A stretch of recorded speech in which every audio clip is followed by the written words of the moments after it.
Haben wir natürlich immer ein besonderes Auge drauf und noch mehr auf Kevin Schade, weil den hat Patrick Berger richtig ausführlich noch getroffen zum großen Interview. Das gibt's exklusiv bei uns am Donnerstagabend, 19:30 Uhr, Sky Sport Premier League. Kevin Schade, ganz, ganz ausführlich. Jetzt fehlen uns noch ein paar Türchen. Ganz frühen und die ganz späten Tore.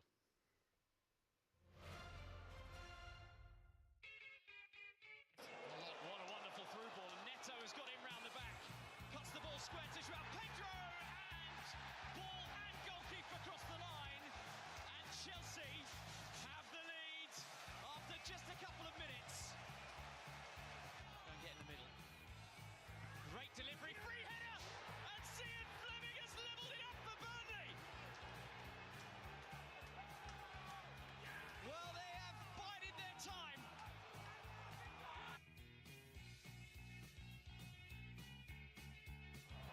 Tyrick Mitchell. Yes!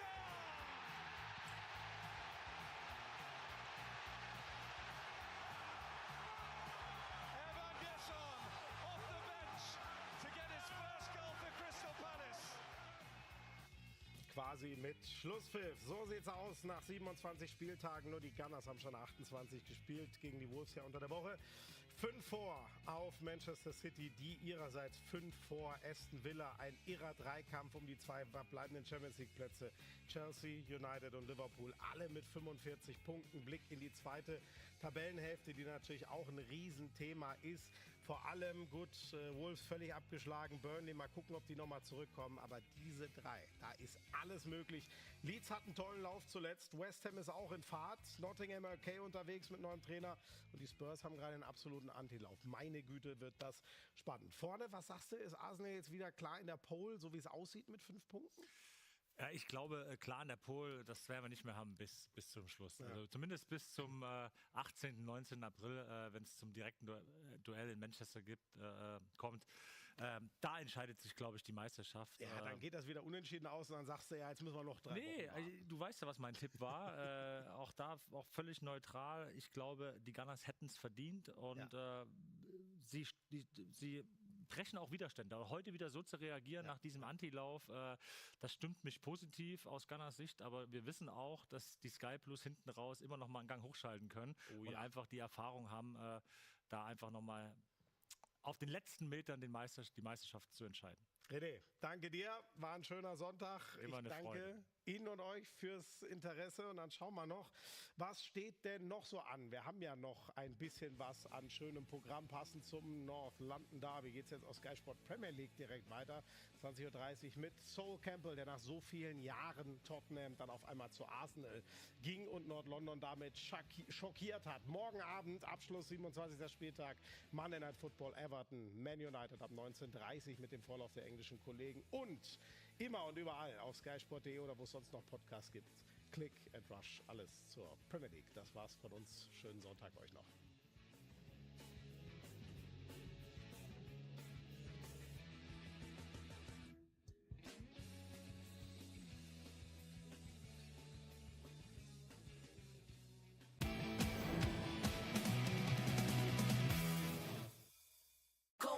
Die Tennisgiganten sind zurück.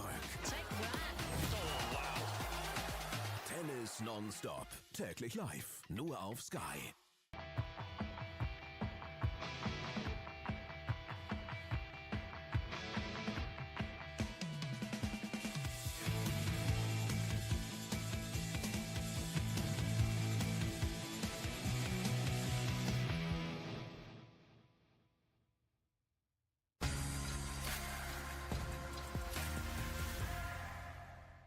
Ein Geschäft zu führen ist nicht einfach. Aber mit FlatPay wird das Annehmen von Zahlungen leicht. Und jetzt bitte das Feuer löschen.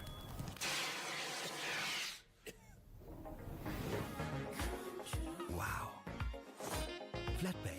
Umsatz rein, Sorgen raus. Probiert aus, was euch in Aufregung versetzt. Liebt, wie ihr es wollt. Auf seedate.de. Dieses Jahr warten bei der Postcode-Lotterie 90 Millionen Euro Gesamtgewinne. Garantiert. Hol dir dein Los, mach mit und gewinnt gemeinsam. Das ist Überglück. auf postcodelotterie.de. Bis zum 2. März anmelden und ein Gratis-Los sichern. Der Wasserhahn für kochendes, gekühltes, sprudelndes und stilles Wasser. Und echte Genussmomente. Der Wasserhahn, der alles kann. Entdecken Sie mehr auf kuka.de. Und wovon sollen wir jetzt die Möbel zahlen? Was sagt der Verifox? Bei Verivox findest du günstige Kredite für jeden Bedarf. Jetzt Kredite von über 20 Banken vergleichen und sparen. Sichere dir jetzt einen Kredit zu Top-Konditionen. Zum Beispiel mit Aux Money.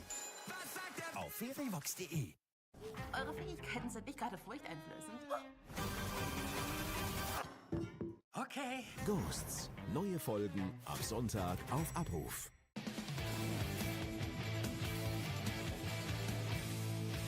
Die Premier League live auf Sky wird präsentiert von Tipico Sportwetten. Alte Schule, neue Meister. Die Premier League of Sky wird präsentiert von Strauß. Steel with Style.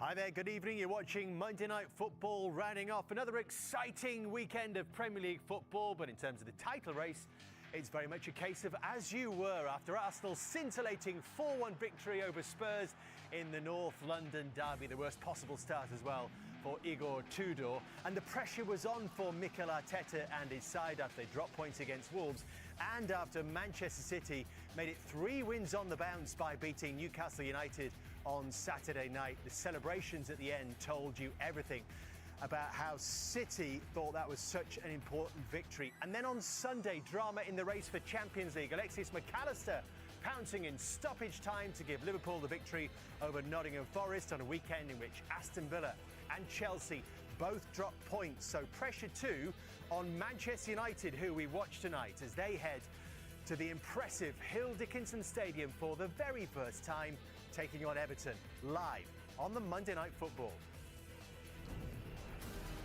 And Manchester United are still unbeaten under Michael Carrick. What a start for him. Victories over Manchester City and Arsenal. And then winning again in dramatic style against Fulham before beating Spurs. And last time out, they rescued a late point, courtesy of Benjamin Sesko. Sesko!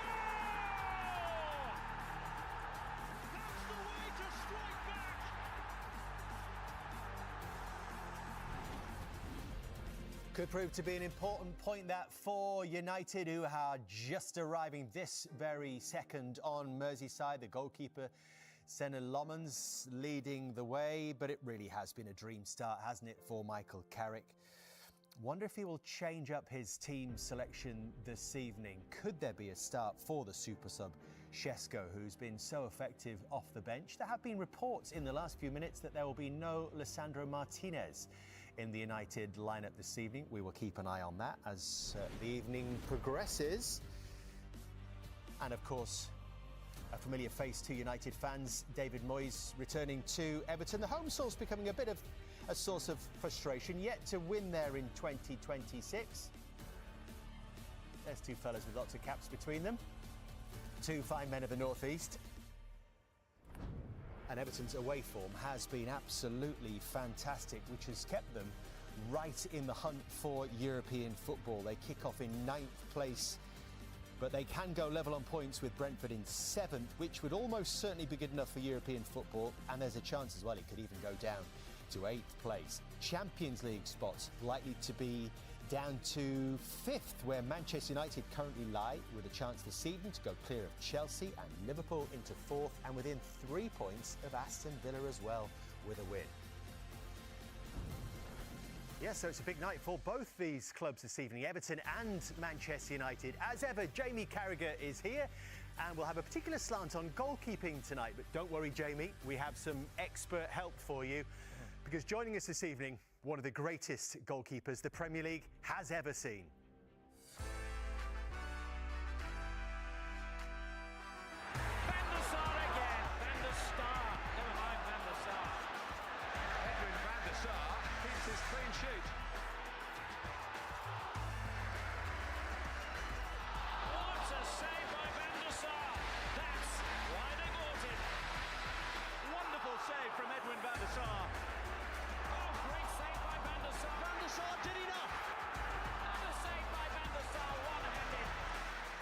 One of the greatest players of our generation. I thoroughly enjoyed my time here. I always come to keep a warm place in my heart. Manchester United, biggest club in the world.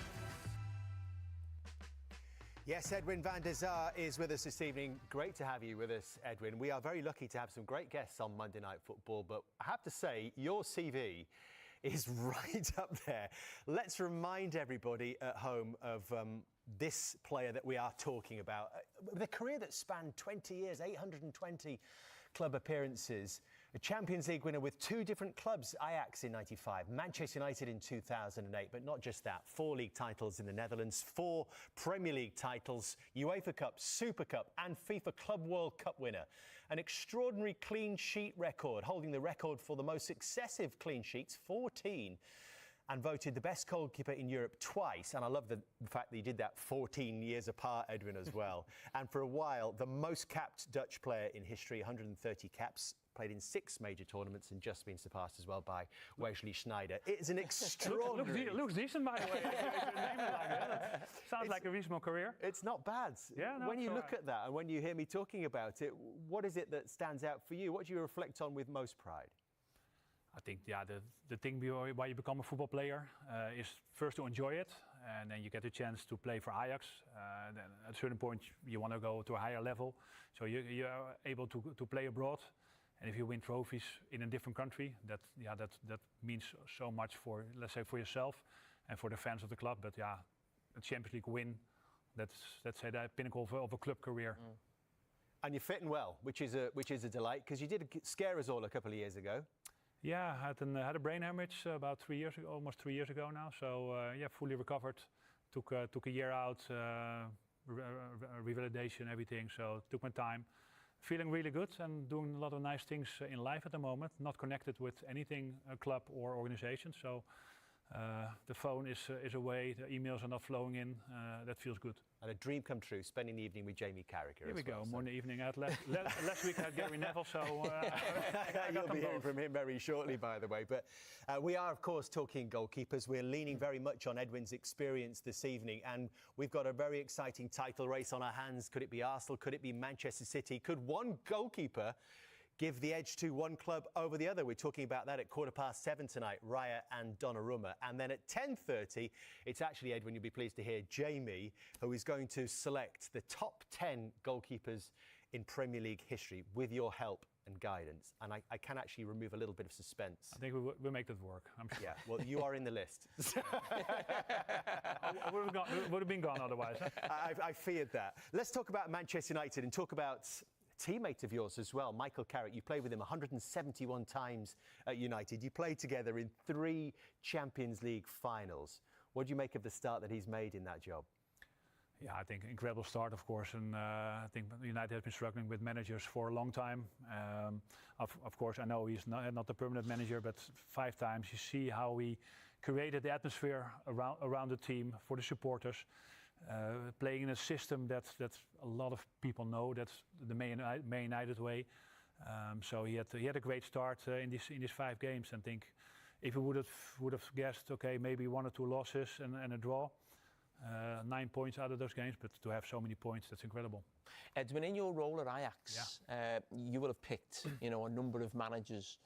What would be going through their mind, certainly now at Manchester United, with people in those roles, in terms of, looking at Michael Carrick and how suited he is to taking on the job long term, or also other options from abroad? Yeah, of course, I think they are delighted that they see the results that they're having. Of course, they're much closer on the training ground and seeing what's happening, the atmosphere around it, the joy, the technical changes there have been. But yeah, in my opinion, a director or a club, they need to put like a dual track system, so you can see what's happening Monday Night Football. You can see what's happening today again. Next weekend you have a match, but you have to prepare also for maybe worse times. You could lose tonight, you could lose the next match, and then all the questions will be probably in reverse. Everything is rosy now. So as a club organization, you must know what other possibilities, perspective you can have about managers who become available, who are there yet. Of course, yet Amorim, big talent coming from Portugal, didn't really fit into the system. So you must really know, what does a club need? What is the philosophy of the club? I think one great big example is of Kobe Mainoo not getting a game under Amorim. The value of the youth system, bringing young players through, is not only at Ajax but also Man United a stepping stone. So to give him the opportunity and put him back in the team, that lifts so many, not only the supporters but also the younger players in the club. So there's still a chance for myself to be there, and that gives pride to a lot of people. So we've got former CEO experience here in Edwin van der Sar. We've got Gary Neville as well, another former football club CEO. But before we head across to Gary at Hill Dickinson, a little reminder for you, Edwin, of your Premier League debut for Manchester United, which was in this fixture away to Everton. There you are, just behind Roy Keane, and a good victory as well. August 2005. And a couple of impressive goals. Ruud van Nistelrooy, fellow Dutchman, with a very smart finish. Similar to the finish of Sesko or whatever. Yes, it was, wasn't it? In the last game away at West Ham United. He'd enjoy that comparison, I'm sure. And Wayne Rooney as well. What a forward line it was for Manchester United back then, pouncing on that Everton mistake. But at 0-0, there was a big moment in the game, Edwin, and I don't know if you'll remember this. I've seen this clip before. That sometimes you see highlights of yourself, people send it to you and everything. Big save from Tim Cahill here. Absolutely. Yeah, it's nice. Well, of course, I'm experienced. I was 34, so I played in Premier League before already. But to come to a big club like United, to make a save like that at that moment, that's not only because you're experienced, but to have that one, to make that save. Keep it 0-0. The real question here, though, for you, Jamie Carragher, is there a defender at fault at the back post here? We've got Rio Ferdinand, we've got Gary Neville trying to pick up Tim Cahill as well. How you see this? I'd like to blame both of them. But listen, he gets in between them, and oh no, it's really good, Tim Cahill. He gets in between, but Gary Neville, he gives a little push there, and as he would do, he's got his arms out, he's blaming Rio Ferdinand, and don't forget, Gary Neville's always talking about the famous, central defenders in front here. Who was to blame, Gary? Do you know something? That's a really difficult one, that one. Do you know did you watch Stephen Pienaar's run across the face? That's the challenging one, when you half go with that and then that one pulls round the back, Should have done better, though. Gary, how good was it to have this man behind you for all those years? As he says, he came with great experience that time as well. Yeah, it was fantastic. We'd been through a real period of instability with goalkeepers, Dave, where we changed so many. I don't know how many we had. We must have had 5, 6 or 7 in a probably 4 or 5 year period. And then when Edwin came, it seemed to restore order. He was so calm. He never really felt like he was sweating in football matches. And he was never panicking. He was very experienced. He's just what we needed at a point whereby we're quite a young team, a back four that was trying to re-establish itself. And from that moment on, if you look at Edwin's record there, I think in a 5-year period from 2006 to 11, 4 Premier League titles in 5 years, 3 Champions League finals, obviously some cup victories as well. It was an incredible period for the club, and Edwin was at the heart of that. It certainly was, and of course Manchester United are trying to get back there, and they've got a big decision facing them this summer in terms of the direction and the head coach. You've been pretty firm on this, Gary, so far. I think, in terms of Manchester United should wait until the summer and go with an experienced figure. Is there anything that Michael Carrick can do in that time to change your view? Look, I think that Manchester United have to pursue another manager right now on the basis of what Edwin's just said around the fact that you don't know how the results are going to go. But I think, look, little things like Tuchel re-signing with England does start to take away the options for Manchester United and mean that it doesn't harm Michael's chances of getting the job. Look, I think if he gets into the Champions League, then there'll be a lot of fever, I would imagine, around that he should be appointed. So, look, I'm not against Michael being appointed. I love him to bits and think that he's done an incredible job so far. I just feel that Manchester United should go for the best-in-class manager available. They've had young managers or sort of inexperienced managers in the last two. It's not quite worked. Obviously, Ollie's come in before. He was an ex-player. He did a very good job for a couple of years. But again, that didn't work in the end. So I just feel removing as much risk as possible is the right option. But that, you know, people will know me that that's not personal against Michael because I love him to bits. He's a great lad, a great player, and someone who's doing a very good job as a coach now. Might there be other factors, though, Gary, that come into play around Michael Carrick? And I'm not just talking about results, but maybe, you know, tactical flexibility, beating all types of opposition in all types of circumstances, maybe even the way he handles the press, and he's had a couple of curveballs to deal with already as United boss. Yeah, I mean, his problems, to be fair, I think with the press haven't come from any football questions. His problems have come, obviously, with what Jim Ratcliffe said a couple of weeks ago. That's been his major problem, obviously. It was a little bit more difficult for him on Friday, but that's nothing to do with him. I mean, he was in an unenviable position of having to try and not go against his owner, but obviously support the sort of what would be wider club position, which was to put a statement out, sort of distancing themselves. So I don't think Michael's got any problems with the press. He handles it really well. He doesn't get carried away. Tactically, look, it's been a problem for Manchester United managers to dominate possession. There's only Louis van Gaal since Sir Alex Ferguson left that I think has really come in and mastered possession. The rest of them have mainly played on the counter-attack. Michael, I think, in his first few games with the quality of opposition was able to play on the counter-attack as well. It was a little bit more difficult at West Ham away, but tonight, look, they'll have another opportunity to see how they can do against a team that probably play better without the ball or do play better without the ball. Gary, you've been in Everton's magnificent new stadium for the last hour, and you've been enjoying the hospitality, I believe. Oh, honestly, Cara, these things, right? What's that? Honestly, I mean, I know they're blue and you really shouldn't be eating them because they're full of calories and everything like that, but they do these toffee donuts here. They're absolutely incredible, and anybody who can get their hands on one should have one, honestly. Thank you, Brett. How many have you had, Gary? How many have you had?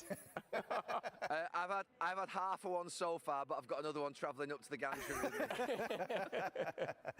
Gary, thank you very much, and we can just confirm as well, and Gary would be interested to hear this news on the team news, that Martinez has not made it tonight. Lenny Yoro is starting for Manchester United this evening. Martinez injured, we are hearing, so Yoro into Michael Carrick starting 11. We'll tell you who else has made it in just a few moments. And of course, we're going to hear from both managers as well. We've got a former Manchester United manager in the Everton dugout in David Moyes.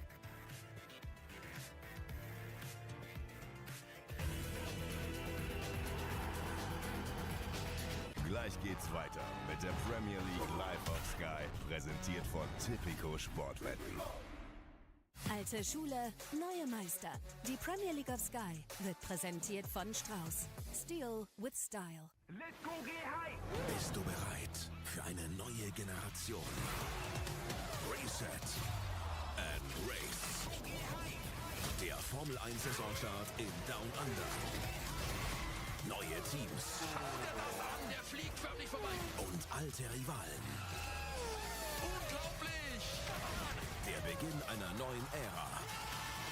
Der große Preis von Australien. Ab 6. März. Live nur auf Sky.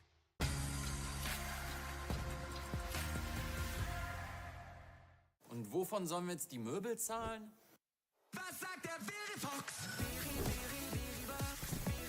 Bei Verivox findest du günstige Kredite für jeden Bedarf. Jetzt Kredite von über 20 Banken vergleichen und sparen. Sichere dir jetzt einen Kredit zu Top-Konditionen. Zum Beispiel mit Aux Money. Was sagt der? Auf verivox.de. Dieses Jahr warten bei der Postcode-Lotterie 90 Millionen Euro Gesamtgewinne. Garantiert. Hol dir dein Los, mach mit und gewinnt gemeinsam. Das ist Überglück. Auf postcodelotterie.de. Bis zum 2. März anmelden und ein Gratis-Los sichern. Was, wenn deine Vorsätze diesmal wirklich leicht wären? Mach es dir einfach mit Biogena One. Alle wichtigen Vitamine, Mineralstoffe plus pflanzliche Extrakte, Probiotika und mehr in nur einem leckeren Drink. Perfekt abgestimmt für alles, was dein Tag bereithält. Bestelle Biogena One noch heute und spare 50% auf biogena-one.com. Wie lange wohnt da schon niemand mehr? 20 Jahre. Ist das nicht merkwürdig? Die hatten eine Tochter, die Starb. Direkt dort? Und gehen wir rein? Lieben weiße Frauen Salat? Scheiße, ja, wir gehen rein. Wenn man Nachbarn hat, ist man nie allein. Wer von uns ist der Mörder? Dein Gesicht. The Burbs, meine teuflischen Nachbarn. Ab 18. März auf Sky Atlantic. Neue Saison, alte Rivalen. Ein richtiger Feiertag. Die MotoGP ist zurück. 22 Grand Prix voller Drama und Adrenalin. Was ist denn das für ein Rennen heute? Der Saisonstart. Unfassbar! Der große Preis von Thailand. Ab Donnerstag. Live auf Sky. Wo Vielfalt lebt. Wo Wunder entstehen. Entdecke die Geheimnisse unseres faszinierenden Planeten in einzigartigen Bildern.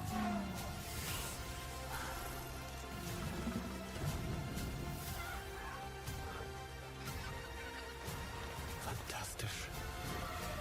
Die große Welt der BBC im März auf Sky Nature und jederzeit auf Abruf. Entdecke die besten Serien auf Sky. Irgendwas Böses ist hier in Derry. Es gibt keine Aufzeichnungen über ihn. Der Kerl ist ein verdammter Geist. Ich weiß, dass ich ihn finden kann.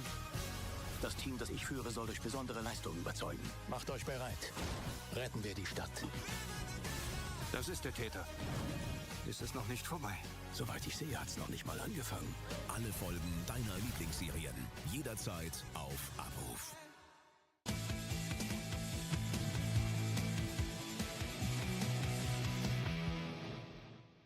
Jetzt geht's weiter mit der Premier League live auf Sky, präsentiert von Tipico Sportwetten. Alte Schule, neue Meister. Die Premier League of Sky wird präsentiert von Strauß. Steel with Style. Here we go then. Team news, starting with Everton, who make 3 changes from the defeat against Bournemouth, which is a couple of weeks ago now. We knew that O'Brien was suspended, so James Garner, normally operating in midfield, slots in at right back, we think. Not for the first time this season, then that means a reshuffle in that back four. Michael Keane coming back into the starting lineup. Jared Branthwaite going across to left back as Mykolenko drops out of the starting lineup and Tim Iroegbenham comes into midfield to partner Idrissa Gueye. That's how we think that will look in there. And one further change to the Everton team sees a return to the starting lineup for Harrison Armstrong as Tyreek George on loan from Chelsea drops to the bench. For Manchester United, confirmation that they have been forced into a change in the back four. Lisandro Martinez hasn't made it. Lenny Yoro comes in to partner Harry Maguire. It's only the second change that United have made with Michael Carrick in charge. So that means that once again, Benjamin Sesko, who's been so effective from the bench, is on the bench, along with Jack Morehouse for the first time. Irish under-21 international from Manchester. He's been on loan at Leyton Orient so far this season. So where are Everton right now under David Moyes? Well, actually, for only the second time in the last 6 seasons at this stage, they have won more games than they've lost. That is the +1 you can see on the right-hand side there. And if I can just jump in here as well, points per game. It was at 1.55 under Carlo Ancelotti, and that is the second best at this stage of the season in the last 6 years. So only Ancelotti has fared better than David Moyes, and you might say had quite different armoury as well at that stage. David Moyes is listening in and joins us now. Good evening to you, David. In fact, you're doing so well, of course. European football is very much a possibility. Does that mean you are ahead of where you expected to be? Good evening. No, every time I talk about it, we end up losing, so I'm going to try and start talking about it. But I've tried to be more positive and not so negative and talk about could we make it to Europe and try, make sure the players are getting that message through to them. That's the challenge, and it has been since the start of the season. But every time we've had that sort of moment where we've got a chance to jump, can we do it? I've felt that we've not quite done that. So, look, we're in a decent league position, but I'd like it to be better if we can. Well, I'll let you make your own assessment of Everton's home form. What would you say about that? Well, it's not been good recently, but we started the season really well here, so it's difficult to sort of put your finger on exactly why it's not so good. Look, for lots of reasons in football, it's never down to one thing. You know, sometimes you get decisions against you. We're a bit unlucky in the last game that we didn't take our chances when we got them, but part of the game. So hopefully we can turn it around tonight.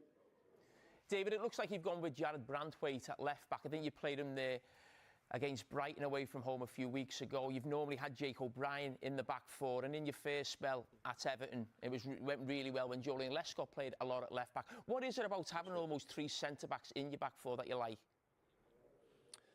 Well, I think some of the best teams, you know, you look at Man City over recent seasons, they've not been shy on doing it when they've had to do it as well. Jared's more than comfortable to be a left back as well as a centre back. Quick, you know, big, gives us the size which we were a little bit concerned about with not having Big Jake tonight. But obviously he's a really talented player, but we're actually managing his minutes a bit because how he's come back from his hamstring injury. And look, Michael Keane and Tarky have done really well this season, so I'm trying to keep them going. Hopefully they keep performing as well as they've done. David, in your last spell at Everton, you're very successful in bringing a lot of players through the youth system. Harrison Armstrong, who I think has started 7 of the last 8 games. Can you explain a little bit more about why he's playing so often and what he's going to bring to the team? Yeah. Well, when we went out in Preston, in truth, I didn't want to bring him back because it's my old club, as you know, Jamie, and I didn't want to bring him back from Preston because he was doing so well there. And to be fair, Preston are having a good season. But we had so many injuries around sort of Christmas and January. We brought him back. He played really well. He's trained well. He looks a Premier League player, I should say, in the making. But as you well know, sometimes when you're a young player, you never get to play probably your true position. Probably you were a centre-back, but probably played right back or left back when you first started, and I did also. And I think lots of midfield players sometimes have to start off the sides or find a way into their true position. But he's impressive because carries himself well, takes on information really well. So, look, we've been pleased with him, and he gets another start tonight. David, we also watched the reverse fixture, and it was a very impressive victory performance as well that night at Old Trafford. Do you think, though, that this is a different test than it might have been a few weeks ago? Yeah, I do. I think that Manchester United are playing with. I don't want to use the word freedom because that covers too many different areas, but I think they look as if Michael Carrick will know the Manchester United way, how the players are expected, what the supporters expect from him, and I think he started that way. I mean, they've had a couple of amazing results. When he came in, I don't think MD thought he would win. I think it was certainly. I think it was Man City and Arsenal, 2 incredibly difficult games, and he's picked up points there. So we need to make it difficult for him tonight. We need to make it uncomfortable for Manchester United as we did in the first game, and hopefully we can get something. David, we wish you well. Always good to talk to you. Thank you. Thank you. But as David says, it's just that home form which is starting to become a little bit of a headache for them. Yeah, and listen, I think some of these results that he mentioned, he doesn't want to talk about European football too much, and his interview after the Bournemouth game was really telling. He just looked so flat and sort of deflated after it. You know, he just felt it was a real opportunity to really kick on in moving up the table. Listen, you can accept some results. That's going to happen. Everton aren't one of the teams who are fighting for Champions League or the title. Not going to win every week, but that has to improve. And there's no better place than starting tonight. What a stadium! Just looks amazing, doesn't it? Yeah. Fantastic, and how they would love to be seeing a winning performance this evening against Manchester United, with a chance to go into the top 7 as well. Potentially, Manchester United are eyeing the top 4 tonight under Michael Carrick. We've heard from David Moyes, and next.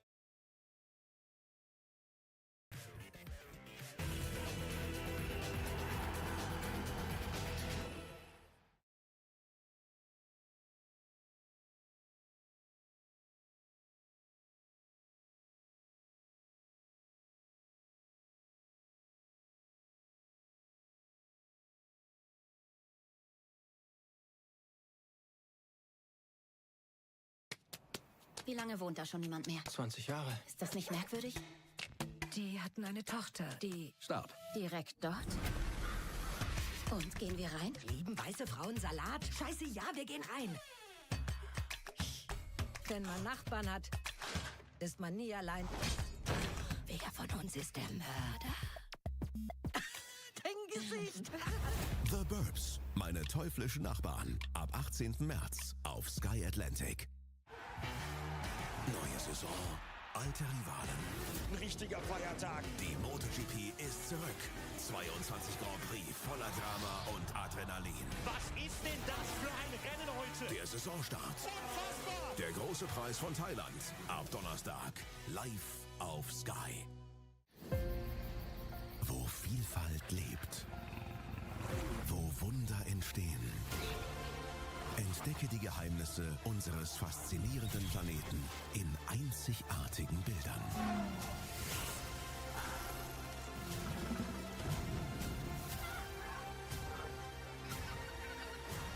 Fantastisch. Die große Welt der BBC im März auf Sky Nature und jederzeit auf Abruf. Entdecke die besten Serien auf Sky. Irgendwas Böses ist hier in Derry. Es gibt keine Aufzeichnungen über ihn. Der Kerl ist ein verdammter Geist. Ich weiß, dass ich ihn finden kann. Das Team, das ich führe, soll durch besondere Leistungen überzeugen. Macht euch bereit. Retten wir die Stadt. Das ist der Täter. Ist es noch nicht vorbei? Soweit ich sehe, hat's noch nicht mal angefangen. Alle Folgen deiner Lieblingsserien. Jederzeit auf Abruf. Sichere dir jetzt dein Entertainment Plus Paket zum Vorteilspreis auf sky.de Entertainment Plus. Home victory of 2026. We're an hour from kickoff there this evening. And if you're just joining us, here is a reminder of the teams. Everton making 3 changes and a bit of a shift around in the back four because of Jake O'Brien's suspension, which might see James Garner going at right back, Michael Keane in at centre back, and Jared Branthwaite shifting across the left back. And just heard David Moyes telling Jamie why he favours 3 centre backs in his back four. Timo Egbunam then comes into midfield to partner Idrissa Gueye. Harrison Armstrong preferred this evening to Tyrick George, who's joined on loan from Chelsea. Cherno Barry continuing up front for them. Michael Carrick forced into change for just the second time in his time as United boss. It's been pretty plain sailing otherwise for him. He lost Patrick Dorgu a couple of weeks ago, and this evening ahead of this one he's lost Lisandro Martinez, the centre-back, so Lenny Yoro is starting alongside Harry Maguire. Otherwise unchanged, Mainu and Casemiro anchoring that midfield, Ahmad, Bruno Fernandes further forward than we saw under Ruben Amorim, and Burmo and Mateus Cunha, those other forward options. Benjamin Sesko, who scored that impressive winning equalising goal at West Ham, on the bench. And I'm pleased to say that Michael Carrick is now ready to talk to us from Hill Dickinson. Good evening to you, Michael. Thank you very much for talking to us. Just if you could clear up the Lisandro Martinez, what's happened there? Yeah, he just picked up, unfortunately, picked up something during the week, so it doesn't seem too bad at all, but we're just kind of working through that at the moment. So he's not available tonight, which he's obviously done well, Leacher, for us, and disappointing. But Lenny came in and done particularly well at West Ham. So Lenny comes in and we kind of move forward. Plain sailing, really, Michael, for the first 4 games, and then I suppose if it is a bump in the road, you drop points for the first time at West Ham. What did you learn from that game? It's the Premier League. It's difficult to win games. I think it just shows you and it's proven over the last week or two that not just us. I think it just shows you that it's tough. But yeah, we certainly learned a lot. I think there's a lot.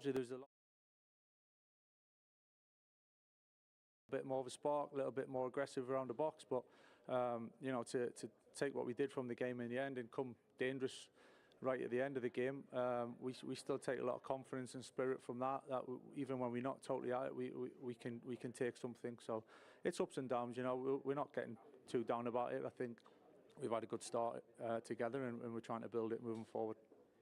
Michael, I asked you a few weeks ago about the role of Mbeumo, and that it was a little bit of a surprise that he'd been playing through the middle initially. In the last couple of games, he's gone out wide, and Cunha's almost been in that false sort of 9 position with Bruno Fernandes. What was the thinking behind that?